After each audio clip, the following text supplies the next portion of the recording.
नमस्कार. निवडणुका म्हणजे फक्त हार जीत नाही, तर त्या प्रशासनासाठी एक आरसा असतात.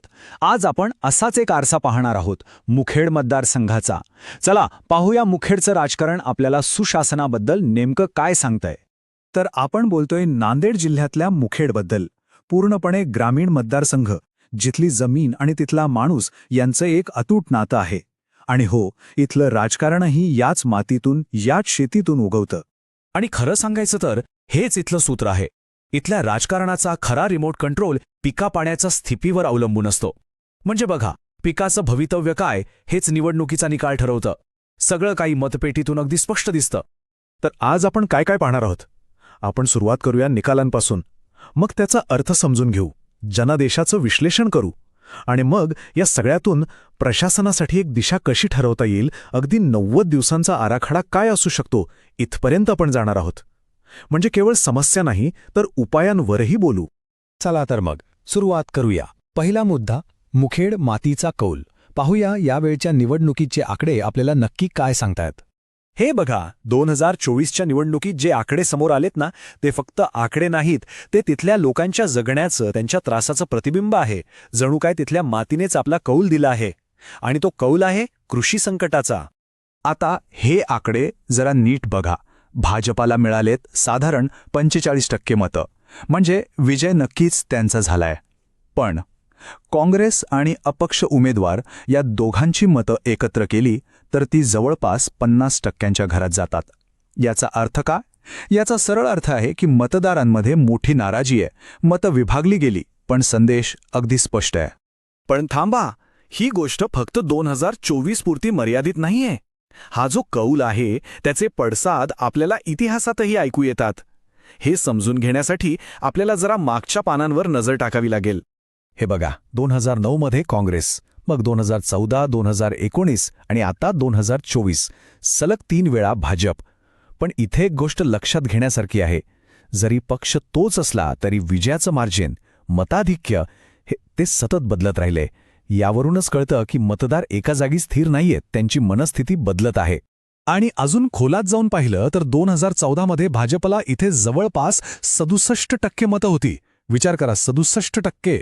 आणि आज 2024 मध्ये तो आकडा आलाय 45%वर, जवळपास 22%ची घसरण. हे काय सांगतं?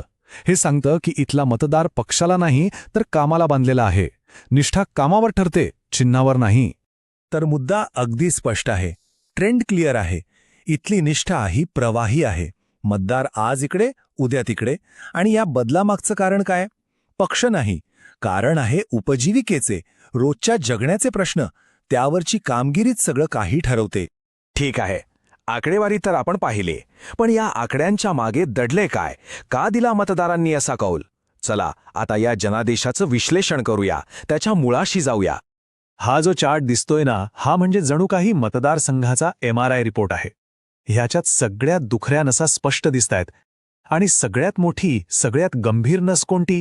तर ती आहे शेती आणि शेतकऱ्यांची. त्यानंतर नंबर लागतो तो ग्रामीण पायाभूत सुविधांचा आणि रोजगाराचा. लोकांची वेदना इथे आहे. आणि ही वेदना किती मोठी आहे हे या एका आकड्यावरून लक्षात येईल. 114 गाव, मुखेड तालुक्यातली 114 गावं तीव्र पाणी टंचाईने ग्रस्त आहेत. विचार करा, हा फक्त एक आकडा नाहीये, हे हजारो कुटुंबांच्या रोजच्या जगण्याचं वास्तव आहे, रोजचा संघर्ष आहे. आणि जेव्हा आपण पाणी, रोजगार यांसारख्या मूलभूत गोष्टींबद्दल बोलतो, तेव्हा आपल्याला एका महत्त्वाच्या मूल्याची आठवण होते. राजकीय भाषणं, राजकीय संवाद हा जबाबदारीने व्हायला हवा. तो प्रत्येक व्यक्तीच्या मूलभूत प्रतिष्ठेशी, त्याच्या सन्मानाशी जोडलेला असावा. केवळ आश्वासनं देऊन चालत नाहीत, कारण लोकांच्या जगण्याचा प्रश्न असतो. बरं, या सगळ्या परिस्थितीत विरोधी पक्षाची काय स्थिती आहे? काँग्रेसच्या उमेदवाराकडे पाहिलं तर काही गोष्टी त्यांच्या बाजूने आहेत. जसं की त्यांचं स्थानिक नाव आहे, विधानसभेचा अनुभव आहे, ग्रामीण भागात चांगली पकड आहे. पण दुसरीकडे 2 वेळा पराभव झालाय, ते जुने नेते, अशी एक प्रतिमा आहे. ही त्यांच्या समोरील आव्हानं आहेत. ठीक आहे, म्हणजे समस्या काय आहे हे कळलं, लोकांची नाराजी कशात आहे हे कळलं. आता प्रश्न येतो, ह्यावर उपाय काय? इथून पुढे आपण बोलूया प्रशासनाच्या दिशादर्शकाबद्दल. म्हणजे करायचं काय? हे बघा, महाविकास आघाडीसाठी एक स्वॉट विश्लेषण, म्हणजे ताकद, कमजोरी, संधी आणि धोका. सगळ्यात मोठी संधी कुठे आहे? तर लोकांमध्ये पाण्यावरून जो प्रचंड संताप आहे तिथे. भाजपने दिलेली आश्वासनं आणि जमिनीवरचं वास्तव यातली तफावत हाच त्यांच्यासाठी सर्वात मोठा मुद्दा बनू शकतो. आणि ही संधी साधण्यासाठी एक चतुर्मुख सिद्धांत मांडला गेलाय. आता चतुर्मुख म्हणजे काय? घाबरू नका, अगदी सोपा आहे. याचे 4 पैलू आहेत. 1. लोकांना समजून घ्या. 2. समाजातल्या महत्त्वाच्या लोकांना सोबत घ्या. 3. पक्षाची संघटना मजबूत करा. आणि 4. विरोधकांना चोख प्रत्युत्तर द्या. 4ही बाजूंनी तयारी. आता आपण येतोय या विश्लेषणाच्या सगळ्यात महत्त्वाच्या भागाकडे, प्रत्यक्ष कृती आराखडा.